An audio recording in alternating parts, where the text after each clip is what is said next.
E aí pessoal, eu sou o Cícero Durães e hoje vou fazer a análise da trilogia Batman de Christopher Nolan. Vou falar sobre os altos e baixos dessa trilogia. Ela vai ter spoilers, então vamos lá. E aí pessoal, hoje vou falar da trilogia Batman nos cinemas dirigido por Christopher Nolan. Uma trilogia que começou assim, tentando levar filmes super-heróis a um nível mais sério. Tudo começou devido ao grande fracasso que foi Batman e Robin, dirigido por Joel Schumacher, que foi uma comédia pastelão sobre o super-herói, fazendo referências totalmente idiotas e com um humor totalmente inocente demais. Então, Christopher Nolan e com seu irmão também resolveram criar um roteiro baseado na HQ Ano 1 do Batman, mas levar o super-herói Batman para um nível bem mais sério.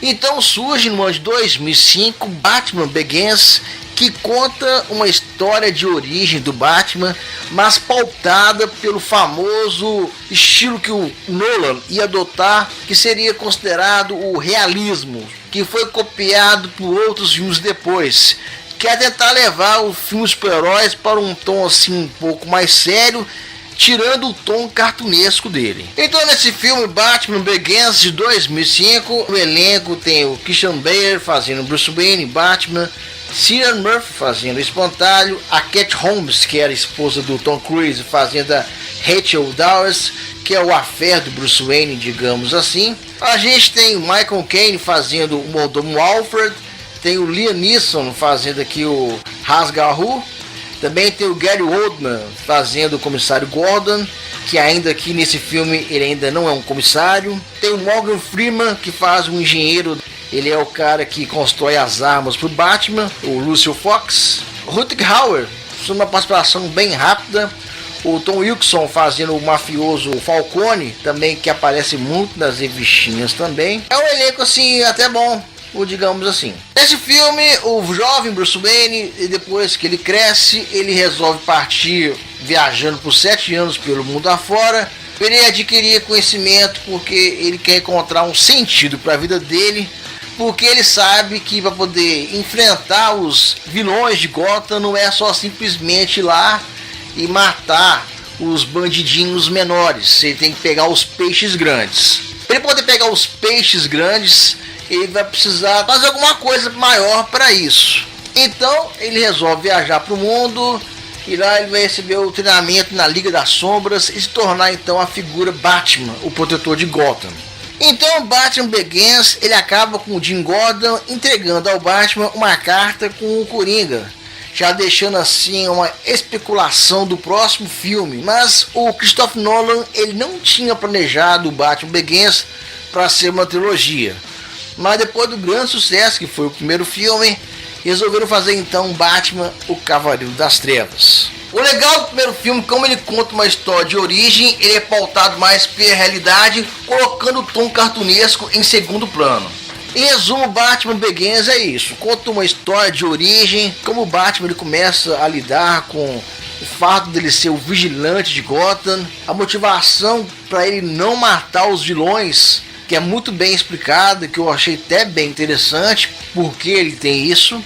É um filme que muitos outros gêneros de super-herói começou a copiar, estabeleceu um tom mais sério para filmes de super-heróis, e o Christopher Nolan conseguiu salvar o Batman depois daquela porcaria que o Joel Schumacher fez em Batman Eternamente e também em Batman e Robin. Batman Begins foi para mim uma das melhores histórias de origem de super-heróis que eu já vi, uma história muito bem contada, pautada na realidade, usando o seu lado sombrio da mesma forma também, dando dignidade ao herói. Eu daria nota 8.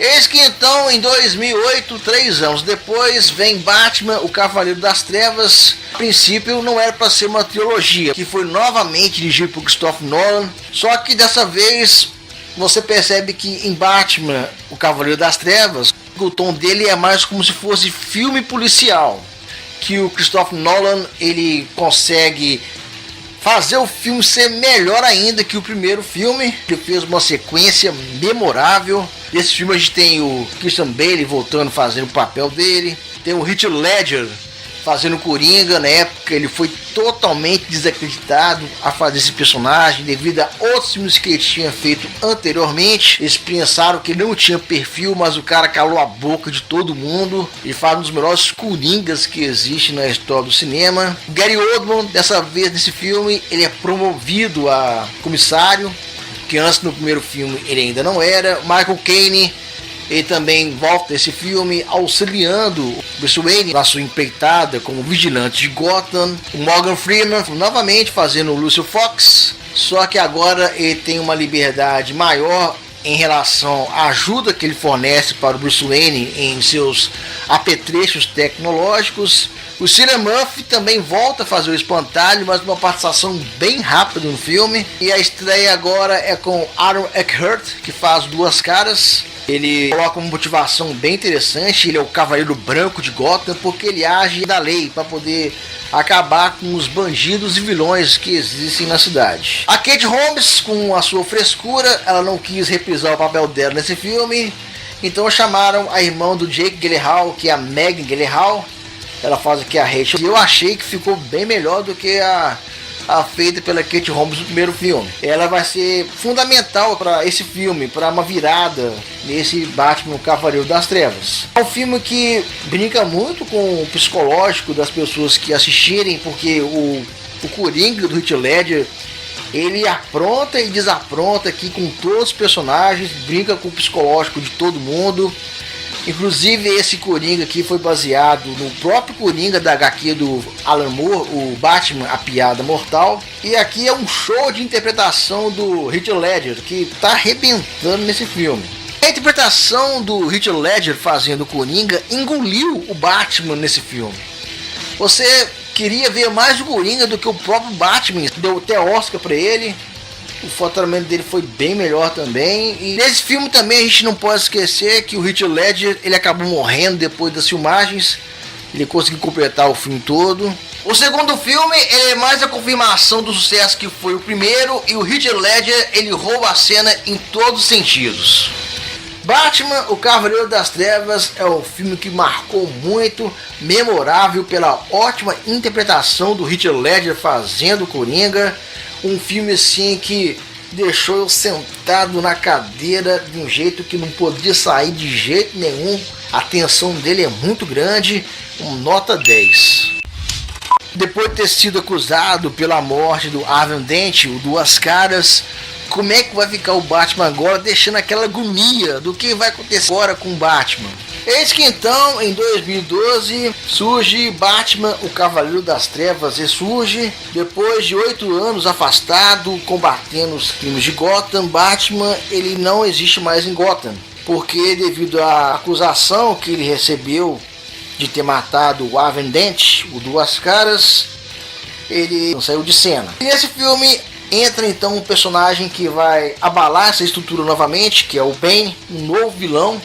Porque a princípio, se o Heath Ledger não tivesse morrido, o personagem dele teria continuado nessa sequência. Era o que tinha sido falado em entrevistas que eu ouvi. Eis então que surge o Bane, interpretado pelo Tom Hardy, que está muito bem nesse filme. A Anna Hathaway, que faz a Mulher Gato. Seu personagem também tem uma certa relevância, um certo afé com o personagem do Christian Bale, o Bruce Wayne. Ela tem uma tensão sexual muito interessante com o Batman, o Bruce Wayne, que é bem legal. Joseph Gordon-Levitt, ele faz o John Blake, que futuramente seria um Robin, digamos assim, entre aspas. Ela tem a Marion Cotillard, ela faz a Miranda Tate, que ela é a filha do Ra's al Ghul, e eu achei a participação dela assim, a motivação para a vingança dela é um pouco assim mal trabalhada. Ela é uma boa atriz, mas a cena da morte da personagem dela é muito engraçado. O Liam Neeson, ele volta nesse filme também como Ra's al Ghul. Ele tinha morrido no primeiro filme, mas ele volta como um fantasma, né? Bem patético. Matthew Modine, esse cara ele era muito famoso nos anos 80. Aqui em Batman ressurge, ele tá bem apagado, quase sua participação é bem assim, pífia. Não tem grande relevância assim. Michael Caine, ele tá aqui como Alfred, só que dessa vez a sua figura paterna ela é muito mais forte em relação ao Bruce Wayne. É bem emocionante também a participação dele nesse filme. O Gary Oldman voltando a fazer o Comissário Gordon, sem muita relevância em relação aos dois primeiros filmes. Morgan Freeman repetindo seu papel como Lucius Fox, trazendo novos brinquedos para o Batman, que é bem interessante. O Cillian Murphy repetindo seu papel como Espantalho, com participação bem pequena, fazendo um juiz, que é bem louco de ver. O problema desse filme é que ele tem alguns absurdos que a gente não aguardava. E, por exemplo, a luta final do Bane com o Batman, ele é patética, a gente aguardava algo mais. A gente percebe que tem um plot twist sobre a origem do Bane, que é muito ridículo. Ele acaba virando um capanga, igual aconteceu com o Batman Eternamente, que aparece uma versão do Bane lá também, que é um capanga. Eles acabaram repetindo aqui nesse filme. Já na parte final do filme, quando o Batman ele vai jogar a bomba nuclear lá no Rio, fica o final em aberto. A gente não sabe se o Batman realmente ele conseguiu jogar a bomba. A gente vai pensar que sim, porque no final o Alfred está vendo o Bruce Wayne junto com a Mulher Gato em outro país. A gente não sabe se isso é sonho do Alfred, se é a visão que ele teve, ou se aquilo é realmente o final feliz para o Bruce Wayne e a Selina Kyle. Pra falar a verdade, esse Batman Ressurge, ele tem muitos problemas, né? Porque é um filme que o Christopher Nolan ele queria fechar um ciclo, mas acabou ficando assim meio a desejar. Eu esperava muito mais, eu esperava que o Batman do Christopher Nolan ele pudesse trazer uma cena memorável que pudesse marcar esse filme, mas nada memorável nesse filme. O terceiro filme, ele fecha o ciclo que foi colocado por Christopher Nolan. Não foi uma das melhores coisas que eu vi nesse fechamento, mas fazer o que? Batman Cavaleiro das Trevas Ressurge é um filme assim que fechou um ciclo, mas acho que fechou assim de forma que necessitava de algo bem melhor. Eu passei muita raiva com alguns desfechos que teve nessa trama. Eu daria nota 5 para esse filme. Fazendo um apanhado da trilogia do Christopher Nolan, eu posso dizer então que é uma trilogia que começou muito boa, trazendo dignidade ao Batman, que teve um segundo filme fenomenal, que deu uma certa elevacada na sua trajetória, que conseguiu trazer um Batman incrível, um Coringa melhor ainda, mas que infelizmente no seu fechamento, na sua teologia, poderia ter sido bem melhor se eles não tivessem faltado coragem para fazer algumas coisas. Muito bem, pessoal, essa aqui foi a análise da trilogia Batman de Christopher Nolan. Muito obrigado por vocês terem assistido até aqui. Fiquem com Deus e até mais.